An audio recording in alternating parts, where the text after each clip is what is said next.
Sex क्या है? क्या शादी में सेक्स की रिक्वायरमेंट है?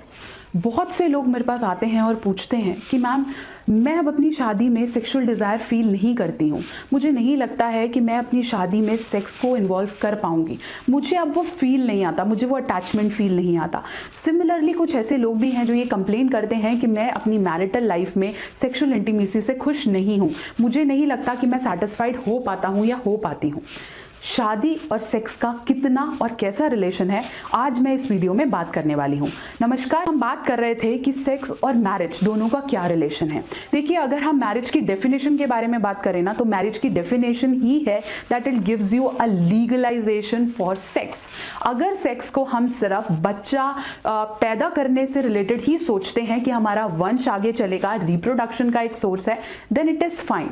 लेकिन बहुत लोग इस कंप्लेंट लेकर आते हैं और बहुत लोग इसे शेयर भी नहीं करते हैं, क्योंकि सेक्स एक ऐसा टॉपिक है जिसे पॉजिटिवली की बजाय नेगेटिवली परसीव ज्यादा किया जाता है। बहुत से कपल अपने पेरेंट्स को ये प्रॉब्लम बताने के लिए भी बहुत झिझकते हैं कि मैं कैसे उन्हें कन्फ्रंट करूं कि मैं खुश नहीं हूं, या मैं करना नहीं चाहती, या मेरे को इसमें इतनी खुशी नहीं मिलती। बहुत से ऐसे क्वेश्चंस हैं।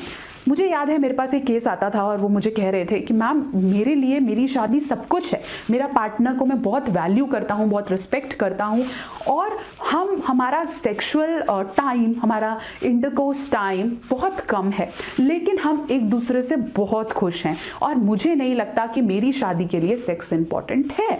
और सिमिलरली जब मैंने उनकी वाइफ से बात की तो वो भी एक कॉमन अंडरस्टैंडिंग पर आके खड़ी हुई। एक्चुअली ये ज़रूरी नहीं है। सबसे ज़्यादा ज़रूरी क्या है कि आप एक दूसरे को वांटेड, रिस्पेक्टेड, वैल्यूड, नीडेड महसूस कराएं, और यही सबसे ज़्यादा बड़ा डेफिनेशन है सेक्स का। सेक्स क्या है? ये सिर्फ एक्शन नहीं है, सेक्स एक फीलिंग है, सेक्स रिक्वायरमेंट नहीं है, सेक्स इंपॉर्टेंट है आपके अपने वर्थ के लिए। सेक्स की इंपॉर्टेंस क्या है? पहली इंपॉर्टेंस है अट्रैक्शन, लव, ट्रस्ट बिल्ड करता है। सेक्स की एक्टिविटी एक ऐसा हार्मोन रिलीज करती है जिसे हम फील गुड हार्मोन कहते हैं, जो हमें स्ट्रेस से लड़ने में मदद करता है, हमारी लाइफ को एक नया फ्लाइट देता है, जो कि बहुत इंपॉर्टेंट होता है। सेक्स एक फिजिकल नीड है। जब हम नीड्स का चार्ट बनाते हैं तो रोटी, कपड़ा, मकान के साथ हम सेक्स भी मेंशन करते हैं, जो कि एक बहुत इंपॉर्टेंट ह्यूमन नीड है।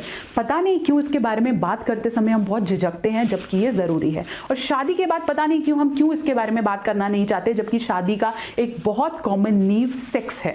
जब मैं बात करूंगी कि सेक्सुअल लाइफ में प्रॉब्लम्स कहाँ आती हैं, देखिए जब हम शादी होती है तो हमारी सेक्सुअल लाइफ में बहुत थर्स्ट होता है, बहुत लस्ट होता है, एक स्पार्क होता है, लेकिन धीरे धीरे वो स्पार्क खत्म होने लगता है। क्यों खत्म होने लगता है? शायद हमारी रिस्पॉन्सिबिलिटी, हमारा काम, शायद तब हमें ज़रूरत नहीं है कि हम अपने आप को परफॉर्म करें, हमें ज़रूरत नहीं है, हमारा रूटीन बन जाता है, और तब सिर्फ वो एक एक्टिविटी चलता है जो हमें ट्रस्ट की भावना देता है, हमें अफेक्शन देता है, हमारी वर्थ बताता है, हमें कॉन्फिडेंस देता है कि मेरा पार्टनर मेरे लिए अवेलेबल है। अब वो लोग जो ये क्वेश्चन करते हैं कि मैम मुझे ये बहुत इंपॉर्टेंट नहीं लगता है, देखिए हर किसी की अपनी लिस्ट है। कई लोग लिस्ट में सेक्स को सबसे ऊपर रखते हैं। For them the basis of partner, basis of intimacy with a partner is sex, and for them it works. कई लोगों के लिए बाकी और चीजें इंपॉर्टेंट है, जैसे फीमेल्स के लिए औसतन, एक रिसर्च के अनुसार औसतन फीमेल्स के लिए इमोशन सबसे ऊपर आते हैं, केयर, रिस्पेक्ट ऊपर आती है, सेक्स तीसरे चौथे नंबर पे आता है। तो इट डिपेंड्स कि आपकी लिस्ट में सेक्स कौन से नंबर पे है, और आप उसी अनुसार उसका अनुपालन करना चाहेंगे, वैसे ही चलना चाहेंगे। तो ये जरूरी नहीं है कि हर कोई सेक्स को मैरिज में सबसे ऊपर रखता है, लेकिन अगर आपका पार्टनर रखता है और आप वो नहीं दे पा रहे हैं, या कोई प्रॉब्लम है, परफॉर्मेंस से रिलेटेड कोई एंजाइटी है, तो जरूरी है कि आप किसी काउंसलर को दिखाएं।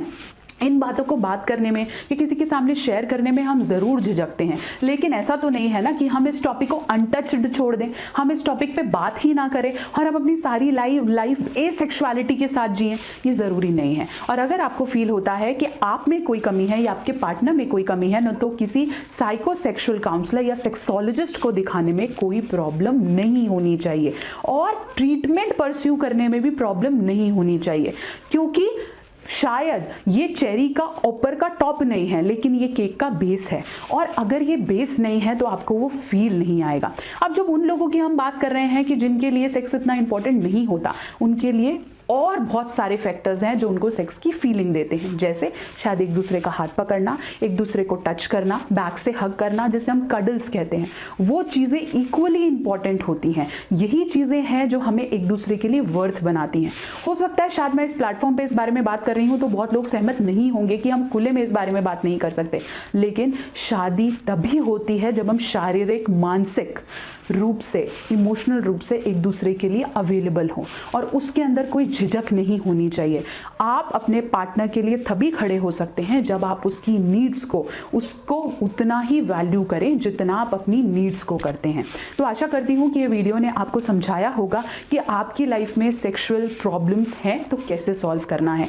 किसी सेक्सोलॉजिस्ट या साइकोसेक्सुअल काउंसलर के पास जाने से घबराना नहीं है। अगर आपको लग रहा है वो मेरे पास अवेलेबल नहीं है, मैं झिझक रहा हूँ, मैं खुले से नहीं जा सकता, तो आजकल ऑनलाइन काउंसलिंग की फैसिलिटी अवेलेबल है। मेरी इस वीडियो को लाइक करना है, अपने पार्टनर के साथ, अपने फ्रेंड्स के साथ शेयर करना है, और मेरे इस चैनल को सब्सक्राइब करना नहीं भूलना है, नहीं तो आप मेरी बहुत और वीडियोस को मिस कर देंगे। और मैं अब अपनी नेक्स्ट वीडियो के साथ आपके साथ हाजिर होंगी, जिसमें हम बात करेंगे कि एक साइकोसेक्सुअल काउंसलर के रोल क्या होते हैं और वो किस तरह से आपकी हेल्प कर सकता है।